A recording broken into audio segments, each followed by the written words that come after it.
Very good morning students. आज हम chapter 7 start करेंगे। चैप्टर का नाम है कोऑर्डिनेट ज्योमेट्री। सबसे पहले हम स्टूडेंट्स कोई भी चैप्टर स्टार्ट करने से पहले उसकी इंट्रोडक्शन करेंगे।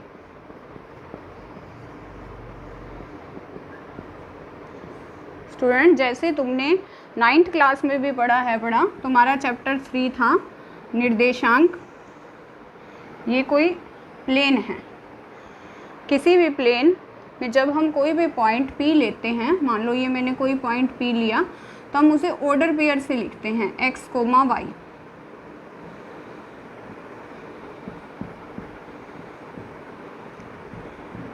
कोई भी पॉइंट P इस प्लेन में लिया जाएगा तो उसे ऑर्डर पेयर P को लिखा जाएगा x, y। इस प्लेन को या इस तल को कहते हैं कार्तीय तल या XY तल कहा जाता है इसको।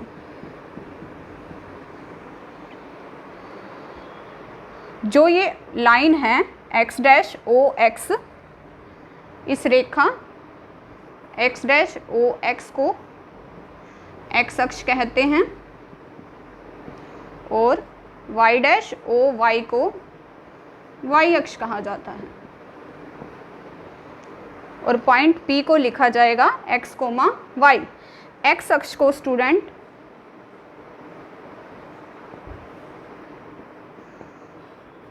भुज भी कहते हैं, भुज।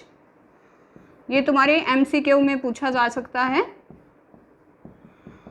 और y अक्ष को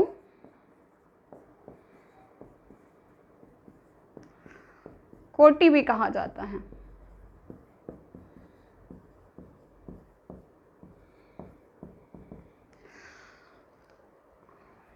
यहाँ प्लस का, जहाँ x और y अक्ष आपस में मिलते हैं उसको कहा जाता है मूल बिंदु।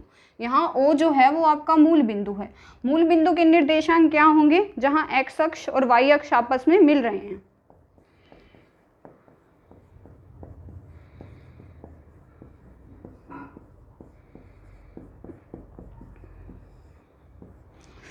देखो यहाँ x भी 0 है और y भी 0 है, तो मूल बिंदु के निर्देशांक क्या होंगे? 0, 0। मूल बिंदु के निर्देशांक क्या हैं? 0, 0। ये 1 मार्क्स में आपसे पूछे जाने वाले क्वेश्चन हैं MCQ में, इन्हें आप याद रखेंगे। अब जैसे मुझे इस पे कोई पॉइंट लेना है, ये प्लस का 1, 2, 3, 4 कंटिन्यू रहेगा, माइनस का 1, माइनस का 2, माइनस का 3, इसी तरह ऊपर प्लस का 1, 2, 3, माइनस का 1, माइनस का 2, माइनस का 3, ये कंटिन्यू रहेगा। अब मुझे इस पे कोई पॉइंट लेना है। सपोज मैंने कोई पॉइंट P लिया, दिस वन, तो मैं P को कैसे रिप्रेजेंट करूँगी? या मैंने कोई पॉइंट Q लिया है तो मैं इस पॉइंट Q को यहाँ कैसे रिप्रेजेंट करूँगी? सबसे पहले मैं x की निर्देशांक लिखूँगी। यहाँ x के निर्देशांक क्या है? प्लस का 1, प्लस का 2, प्लस का 3, प्लस का 3। प्लस का साइन लगाने की ज़रूरत नहीं है, अंडरस्टूड है कि जिसके आगे कोई साइन नहीं होता वो प्लस का साइन होता है। अब हम y के निर्देशांक देखेंगे, 1, 2। तो ये पॉइंट हमारे पास स्टूडेंट्स क्या हो गया? 3, 2। इसी तरह से हम कोई भी पॉइंट लिख सकते हैं बड़े। हमें कहीं भी प्लस का या माइनस का पॉइंट लेना हो, फॉर एग्जांपल मेरे को यहाँ एक पॉइंट लेना है,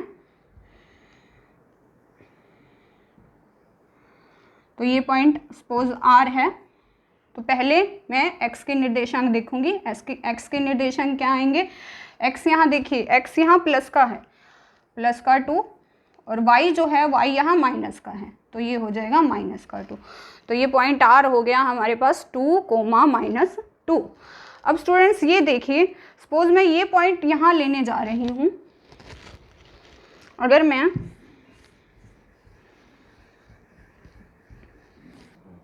स्टूडेंट, अब हमें कोई पॉइंट सपोज x अक्ष पर लेना है, सिर्फ ये x अक्ष है।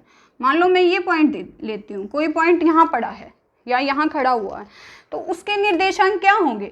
अभी इसके आपको अगर निर्देशांक बताने हैं तो आप क्या बताओगे?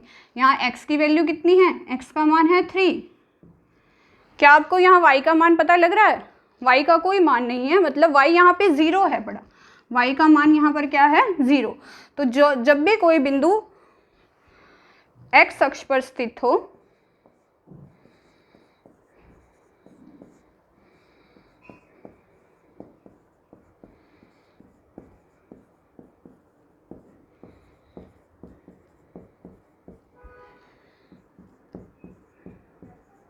तो उसके निर्देशांक क्या होंगे?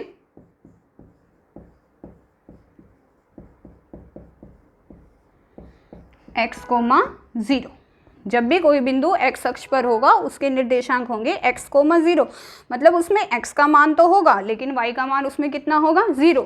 ऐसे ही सेम पॉइंट है, अगर मान लो मेरे को ये बिंदु लेना है, मान लो इस बिंदु को मैंने ये नाम दिया और मेरे को ये बिंदु लेना है, तो अब इस बिंदु पे देखिए स्टूडेंट, यहाँ x का मान क्या है? 0। x का मान क्या है? 0। और y का मान क्या है?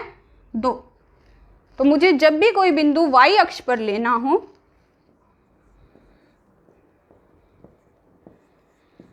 y अक्ष पर हो, स्थित हो, तो उसके निर्देशांक क्या होते हैं? उसमें x का मान 0 हो जाएगा और y, 0, y। तो ये 1 मार्क्स के MCQ में आपके पूछे जा सकते हैं, ये आपको करने हैं। उसके बाद हम करेंगे कि किस निर्देशांक में ये बिंदु जो हैं वो लाई करते हैं, उससे हम इनका कोऑर्डिनेट बता पाएंगे, किस चतुर्थांश में लाई करते हैं। स्टूडेंट जैसे कि आप देख रहे हो, ये XY तल जो है ये 4 भागों में बटा हुआ है। इन 4 भागों को कहा जाता है चतुर्थांश। तो यहाँ 4 चतुर्थांश हैं, फर्स्ट, सेकंड, थर्ड, फोर्थ। मैं रब करके इसको दोबारा से करूँगी। स्टूडेंट ये तल जो है वो 4 भागों में बटा हुआ है। इन 4 भागों को हम चतुर्थांश कहते हैं।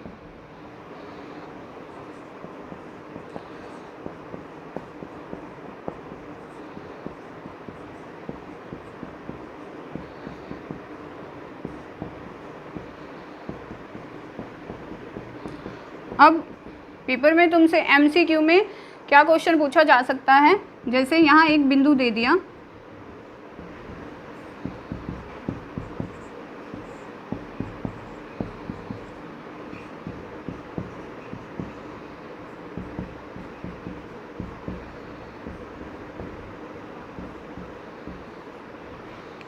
एक बिंदु दे दिया यहाँ पर, सपोज P।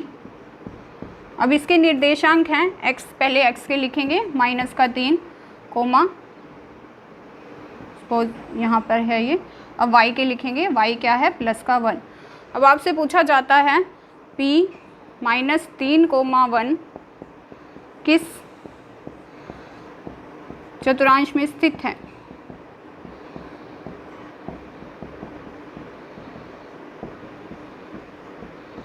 तो आप साइन से पता लगाएंगे।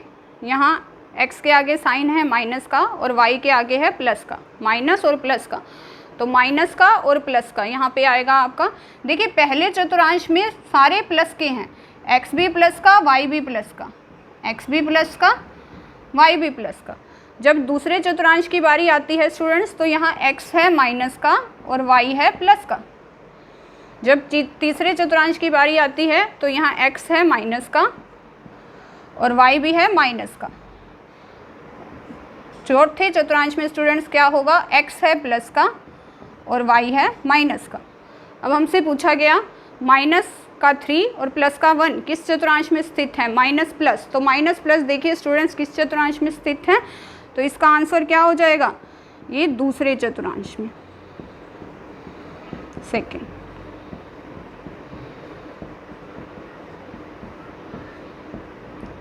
इसी तरह आपसे कोई बिंदु A दे दिया और उन्होंने पूछ लिया -4, -5 किस चतुर्थांश में है?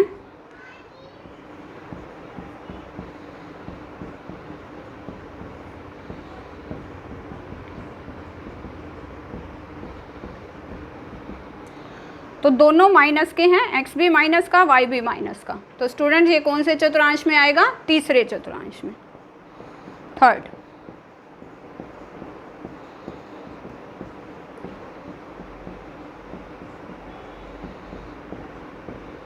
अब आपसे 1 मार्क्स में और क्या पूछा जा सकता है, जैसे आपको एक पॉइंट दे दिया P और उसके कोऑर्डिनेट लिख दिए 5,4, आपसे पूछा जा सकता है इसकी भुज बताओ।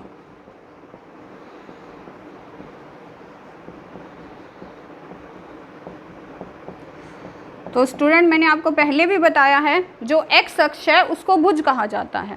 तो इस पॉइंट की भुज जो होगी वो क्या हो जाएगी 5। और अगर आपको कोई पॉइंट दे के, सपोज आपको पॉइंट दे दिया R और आपसे पूछा गया इसकी कोटि बताओ, तो स्टूडेंट जो y अक्ष है उसको कोटि कहा जाता है, तो इसकी जो कोटि होगी वो होगी -1। ये समझ में आ गया सबको? Thank you.